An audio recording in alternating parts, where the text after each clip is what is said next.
चेलेहार वासी public health खाते ऐं मक़ामी वीडीए जी नाअहली जे करे गुज़िरियल 14 ॾींहनि खां लप पाणी लाइ परेशान केर बि पुछण वारो कोन्हे। ख़बर मूजिब चेलेहार जी वाटर सप्लाई स्कीम जेको मक़ामी तंज़ीम वीडीए हलाईंदी हुई, वीडीए चेयरमैन जेको टाउन कमेटी जो अॻूणो चेयरमैन पिणु रही चुको आहे, जंहिं जी अदम दिलचस्पी ऐं नाअहली जे करे नाकाम बणिजी चुकी आहे। शहरवासियुनि खे गुज़िरियल 14 ॾींहनि खां पाणी सप्लाई न कयो वियो आहे, तंहिं करे शहरवासी सख़्त तकलीफ़ुनि सां वक़्तु घारे रहिया आहिनि।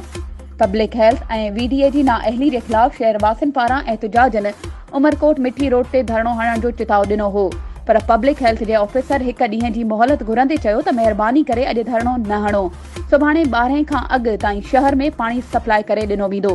शहरवासियुनि चिताव ॾिनो त सुभाणे 12 बजे खां अॻु पाणी सप्लाई न कयो वियो त सुभाणे 12 बजे मिठी उमरकोट रोड ते धरणो हयो वेंदो।